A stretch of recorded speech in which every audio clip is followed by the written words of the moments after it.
지금 뭐 대선이 이제 그 경선이 끝나고 나면 이제 본선 경쟁으로 다시 또 넘어갈 건데 크게 지금 정책적인 쟁점이나 이런 것들이 잘 부각이 되지 않는 그런 것 같아요. 경선 과정에서도 지금 뚜렷하게 이렇게 원래 이번 대선은 무슨 뭐 전문 같으면 경제민주화 복지 이런 게 있었는데 그런 게 지금 잘 부각이 안 되는 그런 것 같고 오히려 이제 여러 가지 그 영향을 미칠 어떤 변수들은 그 여러 가지가 있다 아직도 그렇게 봐지는데 그 순서를 우선 그 변수들부터 좀 짚어보고 그 다시 정책으로 넘어가는 게 어떤가 싶습니다.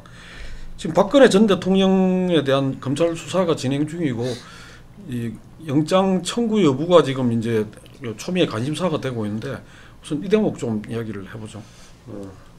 이제 언론들에서 지금 이건 지적했다시피 간혹 뭐 정책 얘기를 하는데요. 저는 그 핀트가 되게 어긋난 분석이 아닌가 정책 얘기하는 것은 그렇습니다. 왜냐하면은 가장 중요한 게 지금 박근혜 전 대통령 탄핵 이후에 뭔가 거기에 대한 대한 리더십을 찾자는 거 아니겠습니까? 박근혜 탄핵이라는 것이 무슨 정책 방향을 잘못해서 탄핵이 된 게 아니니까요. 지금 리더십 문제니까 어떤 사람 또 어떤 세력이 국가 운영을 어떤 방식으로 하는 게 필요한가 저는 그래서 그런 그 리더십과 국정 운영 방식에 대한 새로운 지향 이것을 놓고 다투는 게 필요하다고 보여요. 그 점에서는 지금 이제 어제 나왔습니다만은 제도적인 차원에서는 개헌 문제가요 이번 대선 국면에서는 나오고 있지만 대선 끝나자마자는 여러 세력들이 지금 강하게 문제 제기할 소지가 있어 보인다는 겁니다. 박근혜 탄핵이 던진 그 이후에 대안적인 과제이기 때문에 구체적으로 아까 말했던 무슨 뭐 경제 문제라든가 복지라든가 이것은 그것을 먼저 정리한 다음에 나온 정책 내용이 아니겠는가 우리 당분간은 그렇게 되리라고 보고요. 그 점에서는 우리가 언론의 입장이라면은 조만간 경선이 끝나고 난다면 경선 이후의 쟁점은 당신이 집권했을 때 어떤 방식으로 어떤 리더십을 가지고 국정 운영할 것인가 여기에 포커스를 맞춰서 국민들한테 부각시키고 던져주는 게 필요하지 않는가 그런 생각을 하게 됩니다. 박근혜 전 대통령 구속 여부는 막상 뭐 대선에 이렇게 뭐 큰 변수가 되지는 않을 거로 봅니다. 왜냐하면 이제 검찰이 뭐 구속영장 청구하고 영장이 발부되는 거로 지금 가는 거를 일단 예상하면 되지 않겠는가 생각이 되고요. 뭐 검찰이 지금 다른 선택의 여지를 이렇게 좀 가질 그런 지금 상황에 검찰 자신이 지금 아니지 않는가 하는 그런 판단이 좀 가능할 것 같습니다. 그래서 저는 박근혜는 그래서 결국은 이제 구속이 뭐 이제 뭐 이렇게 멀지 않은 시간 내에 되지 않겠는가 예상을 하고 그러고 나면은 그 다음에 이제 뭐 재판이 이제 뭐 이어지는 과정이 될 텐데 그렇기 때문에 특별히 뭐 박근혜를 둘러싼 어떤 쟁점이 이 대선 과정에서 뭐 이렇게 형성이 될 건 없지 않겠는가 생각이 이제 되고 그리고 뭐 서로 뭐 박근혜가 이제 구속된다고 해서 뭐 일부에서 얘기하는 것처럼 그렇다고 해서 뭐 보수층이 특별히 뭐 결집을 하거나 보수층으로부터의 뭐 역풍이 불고 저는 그 가능성도 별로 뭐 없다 판단이 이제 되고 뭐 지금 여론의 뭐 대다수가 일단 구속은 좀 당연한 거로 이제 생각하고 있는 분위기이기 때문에 그게 뭐 특별히 보수층 보수 정당의 어떤 파일을 뭐 넓혀줄 이런 거로 작용하진 않겠다 그렇게 이제 보고요. 그리고 또 하나는 지금 이제 세월호 인양이 뭐 이제 계속 이제 됩니다만은 앞으로 당분간은 또 그 세월호 인양에 따른 여러 가지 그 이제 국민들의 이제 관심 이런 것이 상당 기간 이제 집중이 되고 수습 과정이 쭉 이어지게 될 텐데 그러면은 결국은 이게 이 세월호 참사를 다시 떠올리면서 또 박근혜 정부의 어떤 그 책임 문제 이런 거에 대한 여론이 또 다시 이제 부상하는 과정들이 쭉 될 거고 그렇게 보면 이 보수 정당들은 더 이제 대선을 치르기가 그만큼 이제 힘든 환경으로 쭉 이어지지 않겠는가 그렇게 봅니다. 저는 저렇게 이제 자기 편 입장에서 생각하니까 저렇게 해석을 하는데요. 탄핵에 찬성하는 사람이 80이다가 지금 박근혜 구속은 70이라고 하면서 좀 내려왔거든 확인하게요. 이건 뭔가 하면 박근혜가 잘못했다고 하면서 촛불 시위를 나섰던 보수층 일부까지도 구속되는 꼴을 어떻게 보냐라는 어떤 그런 생각이 있는 겁니다. 그렇기 때문에 그 박근혜 구속이 뭐 성패를 뒤바꿀 상황까지는 안 가겠지만은 대선에서 보수층의 집계를 좀 높여줄 가능성은 충분히 있다고 보고요. 그 다음에 세월호 문제에서 느끼는 부분은 두 가지 부분이 있다는 걸 우리가 현실적으로 인정을 해야 돼요. 그 세월호가 참 안 됐고 가슴 아픈 일이다라는 거는 공감을 하지만은 야권 지지자들은 지금도 그 가슴 아프고 다 까발려서 해야 된다 하지만 또 아는 보수층의 지지자들은 세월호라는 말에 대해서 불편하게 느끼는 거. 불행은 공감하지만은 좀 불편하다라고 생각하는 부분이 있어요. 그래서 선거 국면에서 세월호 부분 인양이 가는 것이 야권에 유리하겠느냐? 저는 꼭 그러지도 않을 수 있다라는 이야기를 하고 싶어요. 저는 뭐 지금 시점에서는 세월호가 왜 이렇게 그 성향에 따라서 불편한 주제가 되어버리는 것에 대해서 반성적으로 정리해주는 것도 필요하다고 봅니다. 저는 그 점에서는 사실은 이게 박근혜 탄핵에서의 더 중요한 저는 심정적인 그 분기점이 됐다는 생각도 하고 있습니다.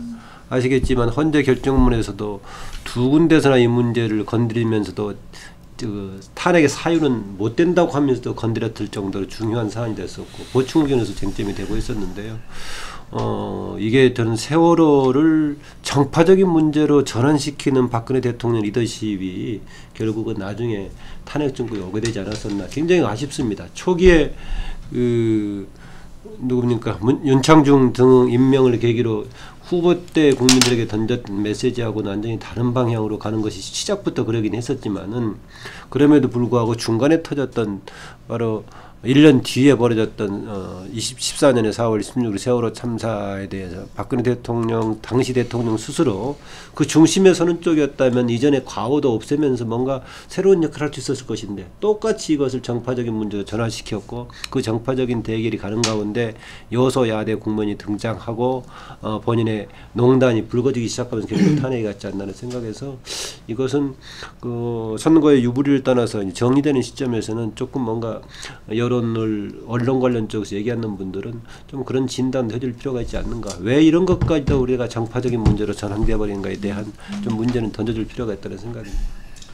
박근혜 전 대통령의 그 구속 부분은 검찰에서 법과 원칙에 따라서 구속영장을 청구하고 법원에서 영장실질심사에서 영장 발부를 함에 따라서 저는 좀 한달락 뒤진다. 그 박근혜 재벌 재판은 다 남았지만 일단 대선을 앞두고는 한달락게 지어지는 거고 그것이 보수 세력과 지금 현재 그 진보 세력의 대선에서 플러스 마이너스는 다 있을 수 있다. 그렇지만 그것이 이게 무슨 결정적인 어떤 변수가 된다든지 하지는 않을 것이다. 그래서 아까 어느 분도 이야기했지만 검찰은 지금 현재 이 다른 정치적 고려 이런 것보다도 자기 조직의 사활을 걸고 아마 이 문제를 바라보고 있지 않겠는가 이렇게 그 보여집니다. 예, 그 일단 이제 그 홍준표, 유승민, 안철수, 문재인 이렇게 이제 가고 지금 정의당의 심상정 이렇게 이제 후보로 선출됐다고 했을 때 이 조금 전에도 뭐 여러 그 이야기가 있었습니다만은 이 연대 단일화 또 이 어떻게 합종 연행이 될 수 있을지 지금 뭐 그런 역할을 하겠다고 하는 그 김종인 같은 분도 계시고 또 이 홍석현 그 전 중앙일보 회장이 또 어떤 역할을 자임할 것인지 아니면 또 무소속으로 출마하겠다고 나설 것인지 뭐 그런 것도 좀 이 관심으로 남는데 그 부분은 어떻게 보시는지요? 얼마 전에 제가 제 유튜브에 그 홍석현 등 이재용과의 어떤 트러블이지 대선 출마는 아니다. 그런데 결국 이재용의 반격이다. 홍석현과 홍씨 일가와 이재용 간에는 이건희 회장의 이제 이 쓰러진 뒤에부터 경영권을 놓고 트러블이 있었고 이재용 측에서는 일찍 최순실 측에 이 정보를 통해서 최순실이 실세라는 부분으로 연결이 되다 보니까 이제 이 정권이 지금 승계를 돕는 방향으로 가다 보니까 이제 홍 회장은 그런 부분에 대한 고리들을 갖다가 또 취재해서 보도하는 쪽으로 집중을 했고 결국은 홍석현 회장이 이재용을 구속시키는데 1등 공신 역할을 했죠. 그래 되다 보니까 이제 이재용이 구속되면서 자기 세력들을 통해서 강한 반격에 나서 가지고 지금 미래전략실도 해체하고 그 사람들 뒤도 안 봐주고 바로 다 쫓아내 버렸고 그 다음에 이 홍나희 그 다음에 홍나영까지 다 미술관 쪽에서 쫓아냈고 그리고 마지막으로 이제 홍석현이 당신 나가라. 중앙 미디어는 제가 볼 때는 JTBC만 빼고는 삼성이 대출 보증 같은 부분을 써주고 있어가지고 사실상 삼성의 영향력이 결정적인. 그래서 사실상 제가 볼 땐 쫓겨난 거라고 봅니다. 그러니까 홍 회장은 쫓겨나는 모양새를 띌 수는 없으니까 본인이 어떤 사회적인 어떤 뭐 이런 부분에 항상 뭐 관심을 가지고 정치에 좀 이렇게 해볼까 하는 영향을 보여왔던 그런 부분을 가지고 자기 부분을 이제 포장을 하는데요.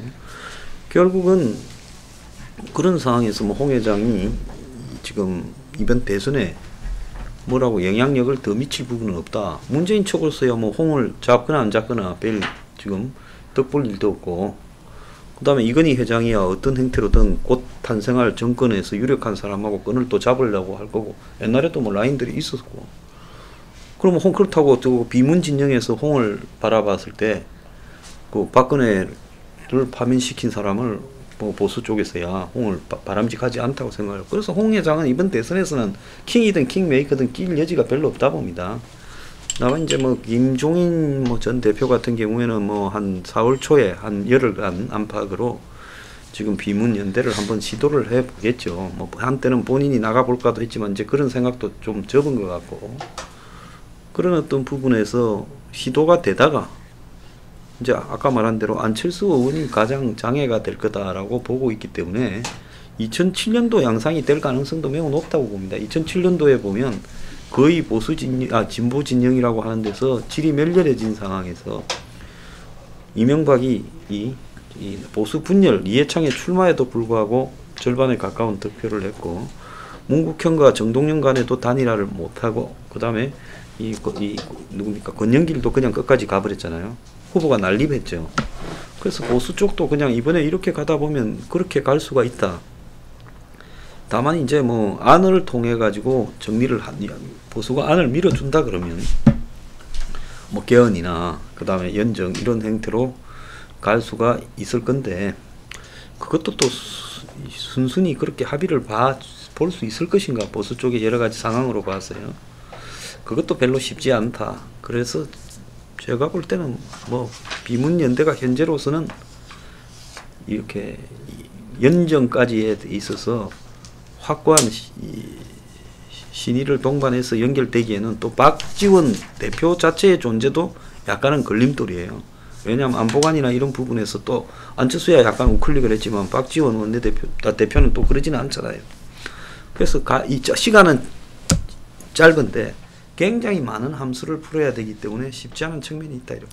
네, 어쨌든 간에 근데 황 소장은 얘기했던 대로 그 변수가 분명히 있긴 있었었죠. 근데 최근에 와서 에너지가 좀 떨어진 상황이고, 그 본인이 표현하는 것하고 내막은 다를 수 있지만은 홍석현 전 회장의 본인의 표현을 근거로 얘기하자면은 공식적으로 발표하기 한 10일 전쯤부터 중앙일보 JTBC 운영에는 손 떼는 게 맞다라고 아마 정리를 했던 것 같아요. 뭐 배경에 혹시 황 소장이 얘기했던 게 있는지 모르겠지만, 그러면서 그때까지도 현실의 감각이 떨어져서 그랬는지 모르겠지만 이번 대선 출마의 가능성을 여전히 남겨놓은 가운데 싱크탱크와 포럼 방식으로만 갈 것인지 이번에도 한번 선택해 볼 것인지 고민들 했던 것 같다. 그래서 근래까지도 아마 선택해 볼 여지가 있었는데 현실적으로 이미 이제 출마하는 것을 물 건너갔으니까, 그렇다면은 아마 그 포럼이라든가 싱크탱크 방식의 정치 사회운동을 계속 할 생각을 갖고 있는 것 같아요. 하는 것인데 그게 차기를 겨냥하면서 하는 것인지 아니면 본인이 얘기했다시피 사회적으로 뭐 해보려고 하는 것인지 뭐 이런 건 모르겠습니다. 차기 하기는 또 나이가 많잖아요. 글쎄요, 49년생인데 이런 사람들은 좀 이 자기 착각에 빠져 있는 경우가 많아요. 제가 볼 때는 반기문 총장 같은 경우도 그런 케이스다. 이 사람도 그 유엔 사무총장 10년 하다 보니까 대한민국이 들어와서 자기가 한다고 좀 뛰면은 좀 판이 좀 정리되어지는 이런 착각을 좀 했던 것 같고, 전혀 그렇지 않으니까 그 두 손들은 케이스고, 제가 볼 때 홍석현 회장도 지금 혹시 그런 착각을 하고 있는 거 아닌가. 어쨌든 최근에 누군가를 통해서 이 출마를 저울질하고 있다는 그걸 제가 들었었는데, 그 모든 사람들이 좀 객관적으로 보면은 만약에 그래 한다면은 좀 일찍 그걸 했어야 됐다. 아무래도 저도 반기문 총장 포기에 바로 이어서 받았어요. 그러니까 그런데 지금 와서 지금 이러는 거는 정말 생뚱맞고 이게 어디 명함 내밀었다가는 이거는 이 망신당할 그런 그 지금 타이밍인데 어쨌든 그런 생각을 지금 하고 있는 것 같아요. 예를 들면은 근데 이번 대선에 어쨌든 간에 그 뭐 지금 가장 경우의 수가 많은 게 이제 보수 단일화와 안철수 그다음에 그 이 민주당의 문재인 심상정 이렇게 사자 구도가 되는 게 가장 이렇게 우리가 예상할 수 있는 거고 이게서 그 비문연대가 그 이루어지려면 아까 제가 말씀드린 대로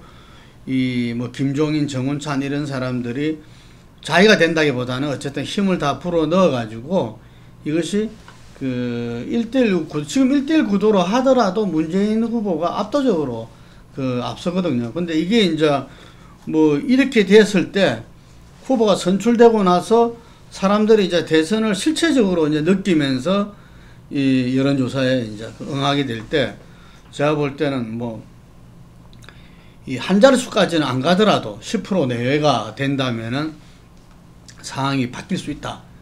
그 이렇게 보여지고 그 부분들을 지금 밑자락 깔면서 어쨌든 간에 나름대로 김무성 정 대표도 뛰고 있고 김종인 신현 대표도 뛰고 있고 뭐 그런 것 같아요. 근데 그게 이제 그런 가정들이 다 있을 거잖아요. 그런 기운이 과연 형성되느냐 안 되느냐 이 부분들은 민주당 경선하고도 상당히 연관이 크다는 거죠. 아까 이야기한 대로 정말 그 문재인 후보와 안희정 지사가 이번 경선의 이 막바지에서 서로가 정말 상처를 입고 이게 된다든지 뭐 이런 모습들 아름다운 어떤 경선이 아닌 꼴로 끝나게 된다면은 그 후폭풍이 바로 비문연대 현실화로 이어질 수 있다 이런 이야기죠. 근데 그 비문연대가 저는 그렇게 봐요. 비문연대가 현실화되는 순간 문재인 후보 당선은 확정이 된다. 저는 기본적으로 이번 대선은 좀 그렇게 이제 봅니다. 그러니까 비문연대라는 게 이제 성격이 저런 거 아니에요. 그러니까 결국은 이제 자유한국당, 예를 들어서 홍준표 후보까지도 다 손을 잡는다는 뭐 그런 이제 개념이 이제 되는 건데, 근데 지금 현실적으로 봤을 때 뭐 앞으로 이제 판을 봐야 되지만은 지금 문재인의 그나마 유일한 대항마가 될 잠재력 갖고 있는 거는 안철수밖에 지금 없단 말이에요. 그런데 거기서 만약에 다 이렇게 비문연대로 해가지고 지금 국민의 한 75%는 정권 교체를 요구하고 있는 게 이번 대선의 이제 흐름인데 결국 그 25% 안에서 이렇게 오물짝조물딱 해가지고 어떻게 반전의 이제 그 수를 찾으려는 거, 저는 그거는 오히려 문재인 후보의 선출을 확정해주는 거다. 비문연대가 서로 그런 식의 손을 잡는 순간, 전 그렇게 이제 보고 오히려 그나마 문재인이 아닌 다른 가능성이 있는 경우는 그것이 아니라 지금 뭐 안철수면 안철수가 중심이 돼가지고 그래가지고 양자 구도로 이제 가느냐 못 가느냐 양강 구도로 실질적인 양강이라고 그렇죠. 그러니까 결국은 후보들 간의 연대가 아니라 결국 이제 유권자들의 이제 그 자발적인 이제 연대 이렇게 이제 가면은 그게 이제 가능성이 있는 거고. 그게 아니라 예를 들어서 안철수하고 홍준표하고 손을 잡는다. 이거는 문재인 후보 당선 확정. 저는 그렇게 좀 봅니다. 저는 일부러 비문연대가 좀 되라고 비문연대는 안 된다고 일급을 좀 줘야 될까 이렇게 해서 힘이 빠진 모습을 좀 하려고 했는데 이제 좀 concep을 드러내면요. 제가 볼 때 지금 민주당 경선이 지금 저런 식으로 끝나게 되면 개헌안이 발의되는 부분이 지금 남아 있어요. 각 당의 경선이 끝날 때쯤 해서 지금 끝나기 직전에 개헌안이 150석이 넘어가지고 발의가 될 가능성이 있습니다. 자, 개헌안이 발의가 되고 그 다음에 민주당 경선이 저렇게 끝나게 되면 민주당의 비주류들이 개헌안에 동의를 하는 쪽으로 놓을 가능성이 있어요. 탈당보다 쉬운 게 개헌안에 동의잖아요. 탈당은 정치적 부담이 매우 크지만은 예를 들어서 이 무기명으로 하는 개헌 표결에 대해서 비주류들이 대거 참여할 수 있죠. 왜? 최근에 상당히 적극적으로 문의되는 것보다 차라리 개헌이 되는 게 내한테는 개인적으로 유리하다고 생각할 수 있는. 발의가 안 된다니까. 발의 자체가 안 좀 된다니까. 지켜볼 필요가 있지. 그건 생각이 좀 달라요. 그런 식으로 거치면서 개헌안을 전제를 해놓고 개헌이 대선 전 얘기예요? 예, 아니 그러니까 발의는 된다는 거죠. 발의는 통과 안돼 확보가. 아니 그건 안 보고 들어보시고 개헌안이 발의될 가능성은 있고요. 그는 각 당의 후보가 뽑힐 무렵이 되면 3월 말에 발의가 될 가능성은 있다 봅니다. 발의가 되면 그 개헌안을 중심으로 개헌이 그렇다고 대선 날 같이 투표돼서 대선 전에 개헌이 된다고는 나도 생각 안 합니다. 그런 어떤 국면에서 이 각 계파별로 그 오르고 나싱이 아니라 서로 나눠 먹자라는 이런 어떤 부분에 대한 또 그 문재인을 견제한 사람 갤럽 조사해 보면요, 문재인 호감도 47, 비호감도 50 아닙니까? 호감도보다 비호감도가 높다라는 것은 국민의 절반은 문재인 되는 것은 죽어도 못 보겠다는 사람이 있다라는 걸 알아야 돼요. 죽어도까지는 아니고 안 됐으면 좋겠다 이건 죽어도 못 보겠다 이건 아니거든. 그래서 그런 사람들이 지금 가능성이 없으니까 표가 쪼개지거나 투표를 안 하려다가 가능성이 보인다 그러면 반대로 순식간에 모일 가능성도 있다. 그거는 보름이면 충분하다 이렇게 봅니다. 저는 이래 봅니다. 이번 대선을 어떤 면에서는 그 촛불 대선이다 이렇게 이야기하는데, 촛불 민심이 지금 야당에게로, 특히 민주당에로 가 있고, 민주당이 뭐 45%를 돌파하고 그러잖아요. 그리고 대통령 문재인 이렇게 가 있거든요, 이게. 그런데 제가 좀 이야기를 들어보니까 과연 문재인 그 후보가 대통령 감이다, 이게 정말 이후 새로운 대한민국을 잘 정말 리더십 있게 할 것 같아, 그런 거냐, 그 부분에 대해서는 잘 모르겠다는 사람이 많아요. 지금 그렇게 생각하는 사람도. 예. 그리고 이분의 어떤 리더십과 비전에 대해서는 잘 패션 마크가 있음에 불구하고 어쨌든 전체적인 흐름이 그렇게 가고 있다는 이야기인 거죠. 그래서 그게 저는 지금 앞으로 남은 한 40 며칠간이죠, 이제. 그 40 며칠간 속에서 어찌 말하면은 비문연대도, 제가 한 말을 다시 한번 더 이렇게 그걸 하자면은, 비문연대도 문재인한테 달려있다 이렇게 보는 거죠. 비문연대가 힘있게 형성되고 안 되는 것도 이름도 비문연대다. 문재인에 달려있다. 문재인이 그 40 며칠간의 어떤 지금 레이스를 어떻게 지금 가느냐, 경선은 또 어떻게 매듭짓냐에 따라 달려있다. 그런 부분들이 아까 말한 촛불 민심이 민주당, 대통령 문재인, 이 부분을 흔들어 버렸을 때는 아까 말한 그런 부분들이 힘있게 형성될 수도 있다, 이런 이야기입니다. 이게 근데 지금 문재인이 후보와 그 캠프와 지금 하고 있는 일련의 이런 부분들은 상당히 그쪽 입장에서는 불안함을 갖다 이미 지금 내포하고 있다, 이렇게 봅니다. 그리고 여기 개헌 얘기 나오고 아까 개헌 얘기 나왔지만은 저는 지금 대선 전 개헌은 이게 발의 단계에서 부산이 된다고 봅니다. 지금 실제로 뭐 150명 트럼프 당선 예측 맞췄던 사람이에요. 150명 확보가 이게 안 되는데 지금 민주당 개헌파들도 대통령 선거일 날 개헌 국민투표 하자는 거에 대해서는 이런 거는 뭐 안 된다 하고 대부분 지금 다 발을 빼는 뒤로 물러서는 상황이고, 국민의당 같은 경우는 당론 채택 자체가 불가능한 상황이고, 당장 박지원 대표 지금 반대고 안철수 쪽 반대고, 여기서 일단은 발의 요건 자체가 이게 안 되기 때문에 결국 이건 무산될 수밖에 없는 상황이고, 이미 주승용, 김동철 두 사람도 다 사실상 포기한 상태인 것 같고, 그렇게 보면은 이게 어떻게 보면 사실 이제 비문연대의 좀 전 단계로서 사실 이 대선 전 개헌의 이제 그림을 그렸던 건데, 이게 그 단계에서 일단은 이게 이제 제동이 이제 걸린 거다, 저는 그렇게 보면 된다고 봅니다. 비문연대라는 용어는 아까 문재인이 있기 때문에 비문이라는 용어가 성립된다고 했는데, 지금 거론되고 있는 사람들 중에서 비문연대라는 용어를 쓰는 사람은 자유한국당 쪽밖에 없는 것 같아요. 자유한국당과 언론이 쓰고 있고, 나머지 지금 야권 성향의 사람들이라든가 국민의당 쪽은 그냥 반패권연대로 쓰고 있는 것 같아요. 근데 결국은 지금 우리가 대선 전에 아마 이 5월 9일이 대선이니까 한 번 정도 잡담회가 돼 있을 것 같은데, 문제는 지금 이제 가장 유력하다고 하는 문재인 후보가 이제 지금 경선이 진행 중이지만 그렇게 돼 있는데, 여기 계신 분들은 대단히 정치 고관 여청들이고, 일상적으로 이 정치를 분석하고 또 현상들을 추적하고 하는 사람들인데, 이 문재인의 리더십에 대해서는 상당히 의문을 갖는 그런 그게 많은 것 같아요.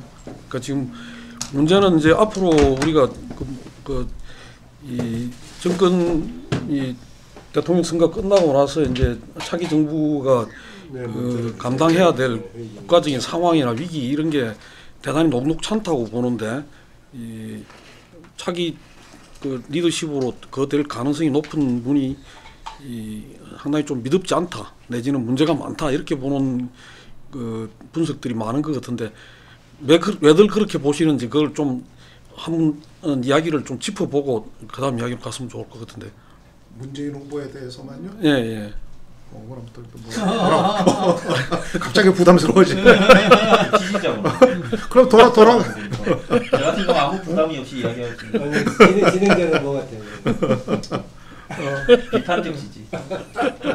그자도 앞에서도 한 번씩 얘기한 것 같은데 또 하라고 그러시니까 갑자기 부담스러워. 아니 제가 보기에는 그 지금쯤에서는 그 이야기를 좀 해야 되지 않겠냐. 우리나라가 이게 앞으로 그 맞게 되는 상황하고 차기 리더십 아까 이제 이 언론에서나 이런 데서도 이제 이 후보 선출이 어느 정도 그게 되고 나면 그 리더십 국정 운영 방향 이런 부분을 집중적으로 좀 우리가 봐야 되지 않겠나 그런 이야기를 했는데 구체적인 정책을 놓고 따지기보다는 오히려 그 편이 더 중요하다 그런 말씀을 했는데 지금 제가 이 자담을 그걸 하면서 보니까 여기 계신 분들은 별로 이렇게 문재인 리더십이나 문재인이 지금 보여주고 있는 문재인 캠프가 보여주고 있는 모습에 대해서 굉장히 좀 부정적이고 문제가 많다 이렇게 느끼는 것 같아요. 진노나 이런 사람들은 노무현 시절이 좋았다고 생각하지만 저를 비롯해서 진노에 반대하는 생각을 했던 사람들은 좀 지옥 같았다 생각합니다. 솔직히 다른 게 지옥 같은 게 아니라 정책이야 다 거기서 거기에요. 말하거나 남 비이상하게 하는 게 정말로 이렇게 지옥 같았다. 그리고 저들만 잘났다고 하고요. 그래서 이런 어떤 부분에서 결국 그런 것이 배타적 교조주의 또 지나친 이념에 대한 어떤 경도 더 나아가서 또 자기들끼리의 어떤 이 패권에 몰두한다. 한 번도 당내 경선에 안 졌지 않습니까? 이런 부분들이 결국은 이것이 올바른 민주주의의 모습인가 하는 부분이요. 박근혜 보고 소통과 협치를 이야기를 했지만 문재인이 과연 소통과 협치라는 부분에서 자격을 갖춘 사람인가 하는 부분은 야권 내부에서 지금 벌어지고 있는 부분을 봐도 되고요. 저는 가장 반대하는 이유가 뭔가 하면 노무현 정권은 삼성공화국이었다라는 부분 때문에 그럽니다. 결국 그때 어떤 이 국가를 맡은 진보적인 사람들이 어떻게 한국 최고의 재벌하고 이렇게 결탁이 되어가지고 국가 운영 방안이나 주요 정책이나 인사 교육까지도 거기에 기대어서 어려운 민영화 같은 걸 할 수 있었느냐. 그럼 문재인이 지금 현재 과거에 자신들이 진노 정권이 집권했을 때에 대한 철저한 반성을 통해서 그 부분을 극복하기 위한 어떤 부분들을 보여줘야지요. 노무현을 극복하기 위한. 근데 문재인이 지금 하는 모습은 노무현이 업그레이드된 모습을 보여주고 있다라고 저는 보고 있습니다. 그렇기 때문에 이념적인 부분도 그래요. 안보 부분도요. 그런 부분에 굉장히 불편하게 생각하는 사람이 더 많다고 봅니다. 사드가 50%가 넘어가듯이 찬성이에요.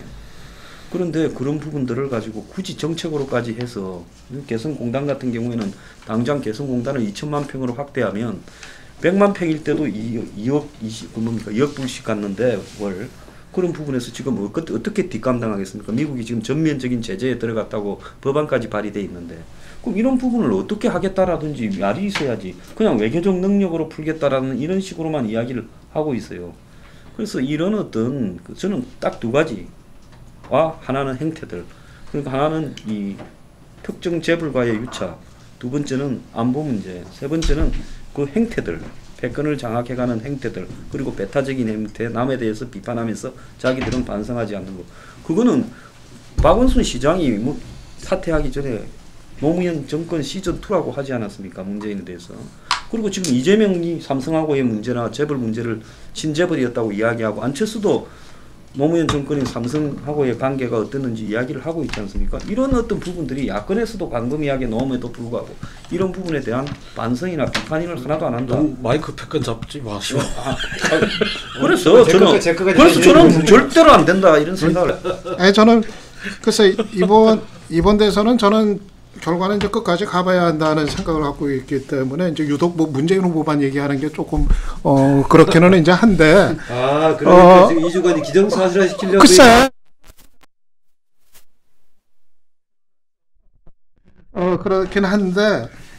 저는 이제 황 소장 얘기하신 거하고는 조금 이제 결은 다른 이 맥락은 좀 다른 측면에서 이제 좀 우려해요. 그러니까는 저는 이제 문재인 후보 같은 경우 전체적으로 그 좀 자기 세력에 대한 어떤 좀 문제의식 같은 게 기본적으로 좀 굉장히 둔감한 거 아닌가 하는 지금 현재까지도 그런 생각이 이제 들고 그래서 이게 자칫하면은 이제 문재인 후보가 집권했을 때 결국 이제 참여정부 이제 2라운드가 될 가능성이 좀 크지 않겠는가 하는 그러니까 그 결국 이제 정치적으로 봤을 때 참여정부가 어쨌든 간에 좀 이제 실패한 이제 그런 이제 정부였었고 그거를 냉정하게 이제 받아들인다고 한다면은 뭔가 그거를 넘어설 수 있는 적극적인 의지나 태도 이런 게 이제 보여줬어야 되는데 지금까지 이제 문 후보한테서 보여준 거는 별다른 거기에 대한 이제 문제의식이 없는 거. 그래서 집권하더라도 똑같은 방식의 국정 운영이 반복될 가능성이 대단히 크지 않겠는가. 그러면은 또 집권하는 순간부터 비토층은 비토층대로 목소리를 높이고 결국은 똑같이 그냥 닭이 먼저네 알이 먼저네는 그런 어떤 공방만 하다가 또 날이 새는 그런 어떤 악순환에 대한 이제 우려 그런 게 좀 이제 크고 그리고 이제 문 후보가 그 이제 능력의 문제 사실은 여기까지 온 게 대세를 점하는 지점까지 온 게 자신의 어떤 구체적인 정치적 성과를 통해서 사실 왔다기보다는 일종의 자기 세력에 이제 엎혀가지고 온 측면이 좀 상당히 강하기 때문에 그런데 이 대선 정부에서 보여줬던 모습을 봤을 때 그런 리더십이나 여러 가지 그 능력 같은 부분에 대한 물음표는 여전히 남아 있어가지고 오히려 2012년보다 더 진전된 게 뭔지 좀 이게 잘 잡히지 않는 상황이어서 이런 상태에서 집권을 했을 때 이게 얼마만큼 정말 지속 가능한 정부로서 성공을 기대할 수 있을까는 좀 솔직히 좀 이제 물음표인 뭐 그런 이제 상태입니다. 네. 저도 할까요? 좀 할까요? 하세요.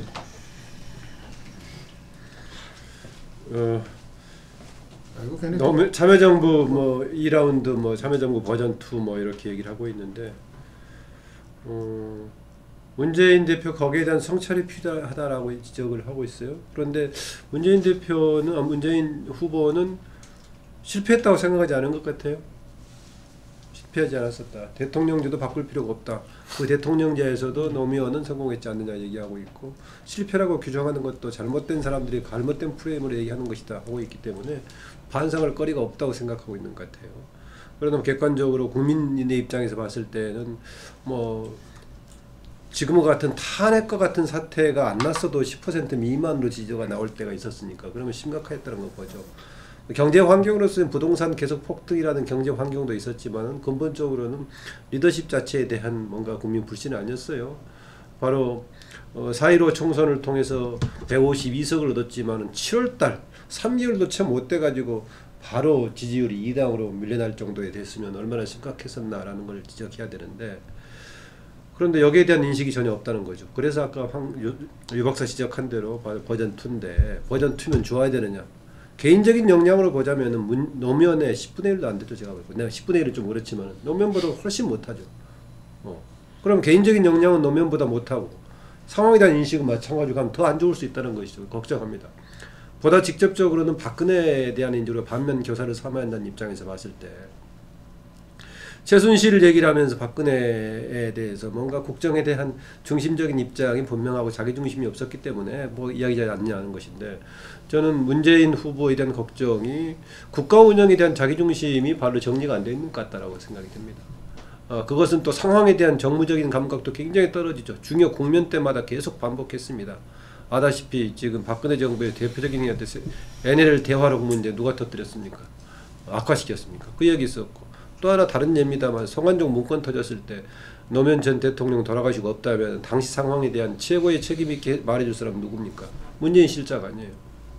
그런데 성완종 관련해가지고 법무부에서 한 일이다 때려치웠어요. 얼마 전에 송민선 해고로 나왔을 때도 뭐라고 했습니까? 전부 그런 식이에요. 그래서 최근에 저는 전두환 뭐 여단장 상 받았던 관련해서 그 맥락은 충분히 이해가 되지만은 상황에 대한 정치적인 상황이라는 인식도 거기서 그냥 그런 것을 문제를 지적했는데 그게 반복됐단 말이죠. 박근혜 관련해서 하자면은 바로 그런 점이 하나 있고 리더십에 있어서 포용력의 문제가 있는데 저는 차기 우리나라 대통령에서는 가장 중요한 게 우리 세대 사회를 좀 뭔가 포용하면서 이끌어가는 능력이라고 봅니다. 그런데 경선에서도 같은 당 내부의 경쟁자들 포용하지 못하고 있어요. 저는 최근의 경선 과정 속에서 문재인 후보가 안희정이든 이재명이든 간에 지적하는 것을 그냥 다 수용해버리면 끝났다고 봅니다. 수용해버리면 이만큼 갈등이 중폭이 안 되고 오히려 본인의 포용력만 커지고 있었는데 그거 하나도 같은 당 내부에서 경선하는 것도 감당하지 못할 정도고 앞서 말씀드렸지만은 이게 권력을 아직 갖지 않은 상태고 그런데 권력을 잡았을 때 어떻게 될 것이냐 라고 보자면 저는 걱정이 된다는 것이죠. 그러니까 참여정부 비교했을 때 참여정부에 대한 인식이 절제하지 못하고 개별적으로 보자면은 노무현 대통령보다 더 훨씬 약하다. 그리고 최근 박근혜 정부에 대한 탄핵까지 가게 됐던 것에 대한 반면 교사로 삼으려고 했을 때 약점을 같이 공통으로 갖고 있는 것 같다는 생각이 들어서 제가 좀 암담하다고 얘기했던 겁니다. 저는 우려할 점이 그 안희정 지사가 그 많은 지도자들이 그 민주당과 그 문재인 대표를 떠나게 된 거, 거기에 대한 문제 제기를 했을 때 그 탈당한 분들을 대고 그 혁신에 반대한 사람들이다. 혁신에 반대했기 떠났다. 그러나 저는 사실 틀린 이야기죠. 이게 그 말을 좀 실수한 건가 이렇게 싶었는데 그 문재인 캠프의 지금 전략 책임을 맡고 있는 분이 그 기자 브리핑을 하면서 그 부분을 다시 한번 이야기를 했더라고요. 이게 그러니까 그게 이 문재인과 문재인 캠프의 인식이라면 상당히 우려스럽다. 우리가 이 인정하고 싶지는 않지만 흔히들 말하는 친노 패권주의가 이 뿌리박히 있는 거 아니냐. 예. 저는 그런 점에서 이 지난 총선 때의 어떤 민주당의 일당 이것도 실제로 유권자의 그 정말 오묘함이 그 만들어낸 거고 또 실질적인 공로자로 본다면 저는 국민의당 안철수 대표한테 있었다 이렇게 그 봅니다. 그런데 그것을 민주당이 혁신을 잘해서 국민들이 지지를 해줘서 그 총선에서 일당이 되고 그래서 뭐 최순실 걔한테 이렇게 쭉 이렇게 그 나간 걸 봤을 때 이 정말 객관성을 좀 이렇게 기려하고 있는 거 아닌가 이런 생각이 들고 우리가 박근혜 전 대통령 이야기할 때 벌거숭이 임금님이라는 이야기를 많이 했어요. 이게 우리가 노무현 대통령을 이야기할 때 그 참모들과 그 격이 없는 대화 이게 참모를 동업자라 그러면서 이렇게 항상 존중하고 했던 이런 부분들을 떠올리는데 실제로 지금 문재인 캠프에서 형식은 그렇게 보일지 몰라도 실질적인 내용적인 측면에서는 그게 아니고 상당히 그 소통도 잘 안 되고 예를 들면은 이렇게 좀 고집스러운 이런 모습으로 가는 거 아닌가 싶어서 이것이 이후 집권을 했을 경우에도 이 상당히 그 우려가 된다고 봅니다. 우리가 뭐 이 이야기 하는 거는 그 사회자의 권유에 따라서 얘기하는 사회자가 그런 권유로 한 거는 모여서 문재인 비판만 한 것 같잖아요. 아니요. 그러니까 좀 이런 내용들이 그 어떤 경선 과정에서라도 거기 돼가지고 좀 앞으로 리더십의 방향을 그 세우는데 그게 도움이 됐으면 하는 바람이었다는 말씀을 드리고 저는 한 두 가지만 좀 보탰으면 해요. 하나는 뭐냐면 이 너무 공약을 좀 남발하는 것 같다. 지금 어떤 우리 그 나라가 처한 상황에 비추어 가지고 본다면 이 역대 선거에서 하던 방식 그대로 뭐 이거 하겠다 저거 하겠다 이렇게 이야기를 하는데 과연 지금 그럴 수 있는 상황인가 이 점에 대해서 굉장히 좀 걱정이 되고 좀 그 상황을 직시하고 정말 우선순위를 정해가지고 어떤 그 자원의 효율적인 배분이나 이런 부분에 대해서 조금 더 그 긴장을 해야 되지 않느냐. 그렇지 않고 이것저것 막 그 진짜 그 다 한다는 식으로 했다가는 국민들 기대는 촛불으로 엄청 높아져 있는데 도대체 뭐 제대로 하는 게 뭐가 있느냐 이런 그 비판과 어떤 그거에 금방 시달릴 가능성이 있다. 또 한 가지는 연정이나 이런 부분에 대해서 굉장히 부정적이면서 계속적으로 국민의당하고 통합을 한다고 그 이야기를 하고 있어요. 그러니까 그 점은 굉장히 그 오만하다. 어떻게 보면 내가 우리가 정권을 잡으면 그 별 소리 없이 그냥 우리한테 흡수돼야 된다 그 이야기거든요. 이게 꼭 북한에 대해서 흡수 통일론 이야기하는 거나 똑같은 그 자세라고 봐요. 같이 그 국민이 선출하는 어떤 정당으로서 인정을 하고 파트너로 인정하고 대화하고 그런 속에서 어떤 그걸 길을 찾는 게 아니라 뭐 그 우리한테 흡수돼 들어와야 된다는 식의 어떤 그걸 비치는 것 같아서 저런 식으로는 정치를 풀어나가기 굉장히 어렵다. 야권 내에서조차도 어떤 그런 그 지원이나 그걸 받아야만 그나마 전국을 좀 그 국회에서 끌어갈 수 있을 텐데 저런 자세로는 국민의당으로부터도 어떤 걸 받기가 힘들지 않겠나. 그렇다면 그야말로 여소야대 아주 그 고전을 면치 못하는 상황일 건데 도대체 어떤 방식으로 이렇게 국정을 끌어갈 건지 우려가 된다. 그 점 좀 지적을 하고 싶습니다. 얘기 나온 김에 아까 혁신 관련 한마디만 제가 팩트 관련해서 좀 거둘게요. 아까 제가 노무현 전 대통령의 경우에는 정말 국정에 관해서 결과적으로는 비판도 많이 받았지만은 그 국가에 대한 인식이라든가 중심이라든가 여러 가지 태도는 굉장히 우리가 살만한 대단한 분 아니었습니까? 거기에 비해서 없다고 얘기했었는데요. 그 지난번 그 뭐 안희정 후보가 이런저런 사람을 다 밖으로 나갔지 않느냐라고 했을 때 혁신에서 반대해서 나갔다라고 했는데 노무현 전 대통령이 뭐라고 답했겠느냐?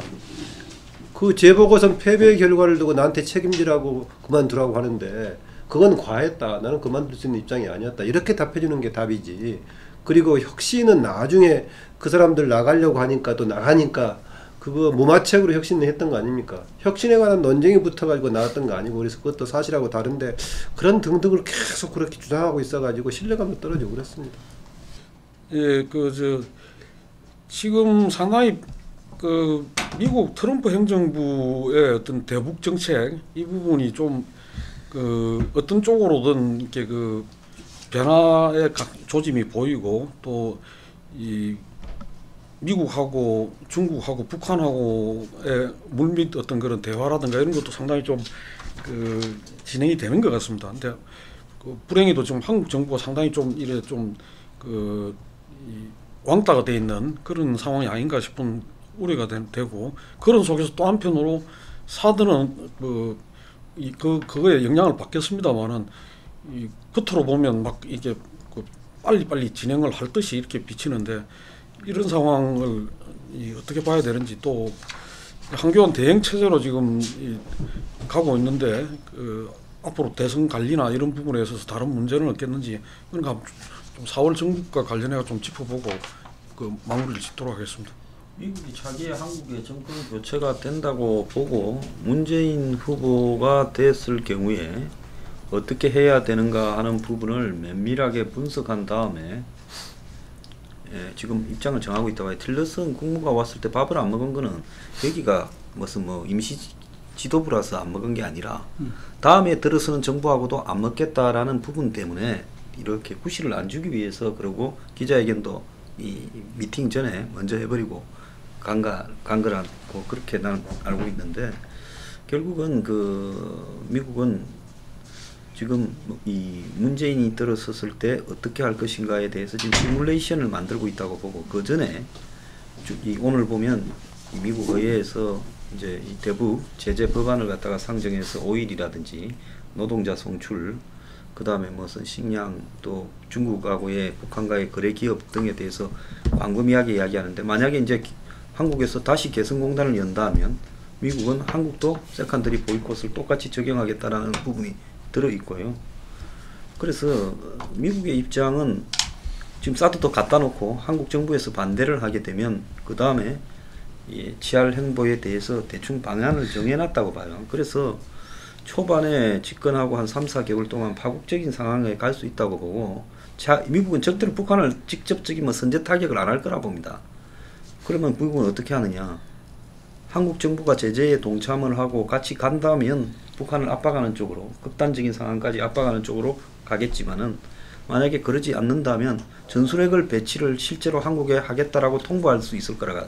그럼 한국이 거부하겠죠. 그 명분을 삼아가지고 그 이후에 한미관계가 파국으로 접어들게 되면서 주한미군을 실제로 좀 철수시키는 모양새를 보이면서 이 북한과 직거래를 하기 위한 언오피셜한 라인을 열어놨다고 듣고 있어요. 그럴 때는 미국은 ICBM만 폐기하고 핵만 동결하면 너네가 원하는 거 해줄게. 너네 우리하고 대화하고 싶어서 그런 거 아니냐. 그래서 지금 그까지 몰고 가기 위한 벼랑끝 전략을 쓰는 단계로 가고 있다고 봅니다. 그렇기 때문에 한국의 지금 문재인 후보가 정권 이 안보 대미 대북 정책을 수정하지 않으면 굉장히 위험한 상황에 갈 수 있다. 상대는 지금까지 겪어온 부시나 오바마가 아니라 애척 부르다라고 보고 있고요. 그 다음에 황교안 그런데 이제 문재인 후보는 과거에 미국 정권이 한국하고의 파국을 원하지 않았다라는 부분만을 가지고 자꾸 그렇게 분석을 하는 것 같아요. 그건 좀 잘못됐다 보고 황대행은 제가 볼 때는 뭐 지금 벌써 뭐 이 문화부 같은 데서는 박근혜 지우기까지 하지 않습니까? 그렇기 때문에 뭐 이 사람은 출마를 하지 않으면서부터는 자신의 정치적 중립성은 지켜서 뭐 이것 때문에 대선의 문제를 영향을 받을 가능성은 거의 없다고 봅니다. 저는 뭐 아마 전국 대선 기간 동안에도 한반도 긴장이 상당히 이제 고조된 상태가 유지가 될 거고요. 그렇게 보면은 누가 이제 집권을 하든 간에 새 정부 들어서면 제일 긴급한 과제가 이제 하나는 뭐 이제 경제 위기에 대한 좀 선제적 예방 이런 게 있겠고 더 좀 긴급한 거는 이 한반도에서 이 군사적 긴장을 좀 이제 해소하고 이거를 결국은 이제 대화 국면으로 좀 전환을 시키는 거 이게 좀 발등에 떨어진 이제 불안인가 이제 생각이 이제 됩니다. 그래서 뭐 정권 교체가 이루어진다면은 대체로 뭐 이제 그런 방향으로들 이제 모색을 할 거로 예상이 되는데 아마 이제 미국 뭐 트럼프 정부와의 뭐 조율, 뭐 저는 뭐 트럼프 정부가 지금 뭐 완전히 어느 하나 쪽으로 이제 굳힌 상태는 아니라고 이제 봅니다. 여러 가지 옵션을 다 놓은 상태에서 일단은 뭐 대북 강경론이 득세하고 있지만은 이 대화를 완전히 지금 아예 그냥 닫아버린 이런 상태는 아닌 거로 보고 그렇게 보면은 이제 우리 새로 들어서는 정부의 어떤 노력에 따라서는 충분히 또 여러 가지 좀 이제 유연한 옵션, 그러니까 대화 국면으로의 어떤 전환 가능성은 충분히 열려 있다 생각이 되고 그래서 아마 좀 새 정부가 제일 좀 긴급하게 해야 될 게 아무튼 한반도에서 전쟁의 어떤 위험을 좀 해소시키는 거 이거부터 좀 시작을 해야 되지 않나 그런 생각을 합니다. 네. 황 소장이 걱정하는 것이 이제 그 상태로 간다면은 아주 이랬던 저랬던 굉장히 안 좋은 게 되는 것이죠 우리들한테는. 제가 이제 기대 섞인 주문의 입장에서 얘기하나 모르겠는데 문재인 후보가 이제 혹 대통령이 된다고 하면은 지금의 입장을 그대로 가겠느냐라는 생각은 있습니다. 대부분의 사람들이 직접 정책과 정책의 자료를 정보라든가 모든 걸 취합할 때는 현실의 토대를 두고 움직일 거다라고 봅니다. 그 점에서는 저는 이런 주장 저런 주장 상당히 상반되는 것처럼 보인 사람도 실제 정책 결정의 최고 자리에 가게 되면은 이런 저런 정보를 취합해서 하게 될 거다. 한 점에서 그렇게 일방으로 미국과의 갈등을 극대화시키면서 갈까?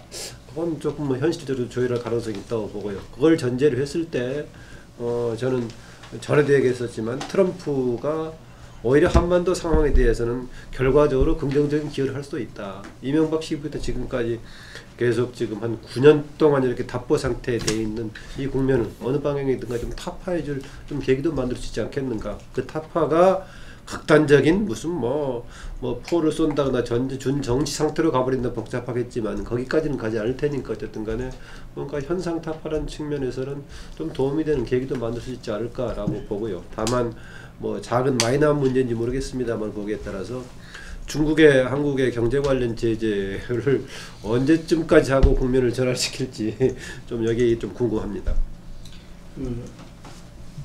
이전에 이 김대중 정부와 그 참여정부가 그 한미 동맹 관계를 뭐 이렇게 손상 없이 이렇게 하회와 포용 정책을 했지 않습니까?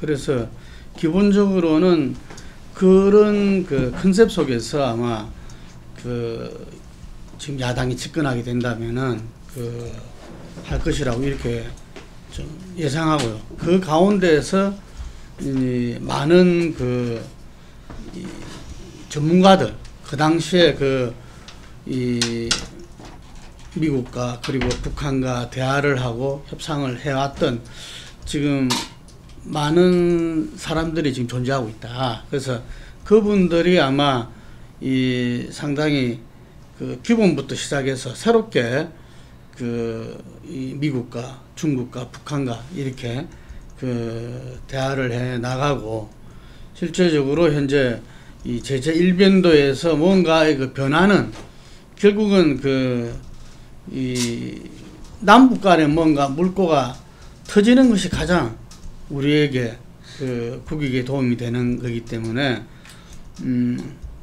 지금 현재 현실적으로 한미동맹이라는 그 틀을 뭐 지금 벗어나고 어쩌고 할 수가는 없는 거니까 그런 어떤 그 협의 속에서 이 대북 관계의 어떤 새로운 변화는 이 새 정부는 이 시도할 것이고 저는 그 부분이 중국과의 관계라든지 이런 부분에서 상당한 그 변화를 이끌어낼 수 있다 이렇게 봅니다.